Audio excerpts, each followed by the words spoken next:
Un beau projet.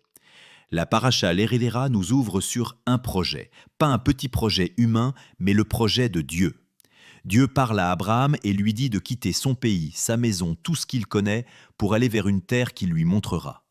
Abraham part. Mais partir ne veut pas dire que tout se passe bien. En répondant à l'appel, il entre tout de suite dans l'inconnu. Il se détache de ses sécurités, il traverse un pays étranger, il affronte la famine, il doit descendre en Égypte, se tenir devant Pharaon. Puis plus tard, la dispute avec Lot qui entraîne des conflits entre rois. Abraham passe d'une vie stable à une vie troublée.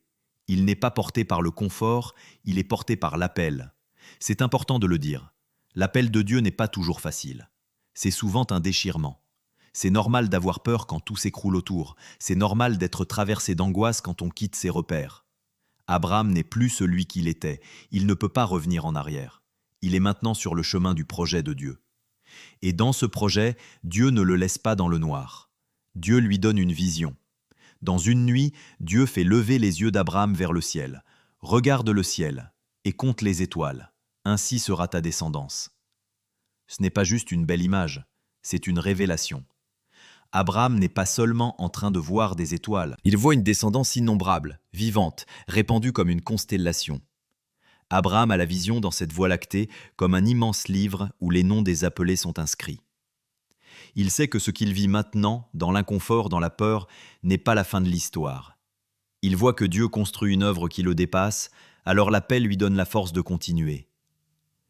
Yeshua dira plus tard « Abraham, votre père, s'est réjoui de ce qu'il verrait mon jour. Il l'a vu et il s'est réjoui. » Jean 8, 56. Cela veut dire « Sous ce ciel, Abraham a entrevu le Messie. Il a vu le jour du Messie, le jour où la promesse prendrait chair. Il a vu le cœur du projet. Il a vu que la bénédiction n'allait pas rester enfermée dans son campement, mais qu'elle allait toucher le monde entier. » C'est exactement ce que dira plus tard l'Écriture. Afin que la bénédiction d'Abraham parvienne aux nations en Yeshua le Messie et que nous recevions par la foi la promesse de l'Esprit. Galates 3,14. Mais ce n'est pas tout. Dans cette paracha, Abraham rencontre aussi Melchisédek. Melchisédek, roi de Salem, apporta du pain et du vin. Il était sacrificateur du Dieu Très-Haut.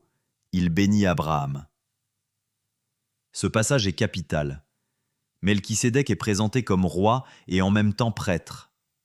Le Nouveau Testament l'applique directement à Yeshua. Il dit de lui qu'il est roi de justice et roi de paix, et qu'il est prêtre pour toujours. Hébreux 7, 2 à 3. Autrement dit, Yeshua n'est pas seulement roi, il est aussi roi de paix, roi de justice et prêtre éternel. Ce détail-là appartient aussi au projet. Dieu montre à Abraham, dans sa propre génération, le modèle du Messie, un roi prêtre qui bénit, qui apporte le pain et le vin, qui se tient devant Dieu pour les autres et dont l'autorité ne se termine pas. Déjà là, dès l'ère Léra, l'identité du Messie est annoncée. Il est nommé Yeshua. Alors on comprend quelque chose.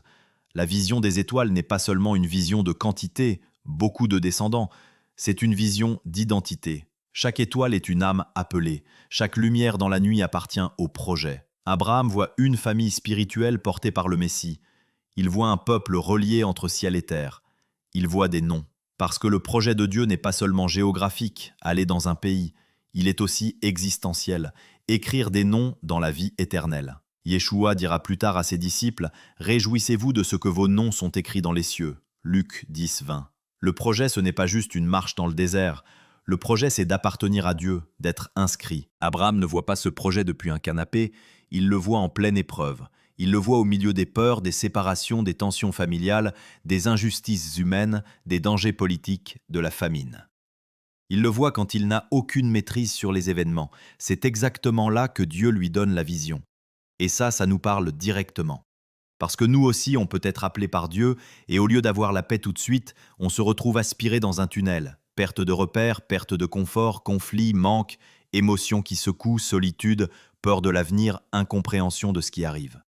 On peut avoir l'impression de tout perdre. On peut même se demander « Est-ce que je n'ai pas fait une erreur? Est-ce que j'ai bien entendu Dieu? Pourquoi dès que j'obéis, ma vie devient compliquée ?»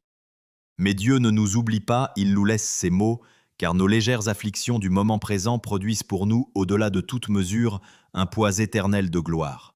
2 Corinthiens 4, 17. Ce verset ne dit pas que la souffrance n'est rien, il dit qu'elle n'est pas la fin. Elle est momentanée, elle travaille pour quelque chose de plus lourd, plus durable, plus réel, plus éternel. C'est exactement le mouvement d'Abraham. Sa marche douloureuse et incertaine participe à quelque chose qui dépasse sa propre vie. Le projet de Dieu, c'est de faire naître un peuple de lumière au milieu de la nuit, un peuple relié à Yeshua, roi de justice et prêtre éternel. Un peuple dont les noms sont écrits dans le ciel. Un peuple qui traverse l'épreuve, mais qui garde la promesse. Alors la vraie question devient personnelle. Est-ce que je fais partie de ce projet ? Est-ce que mon nom fait partie de cette histoire que Dieu écrit ?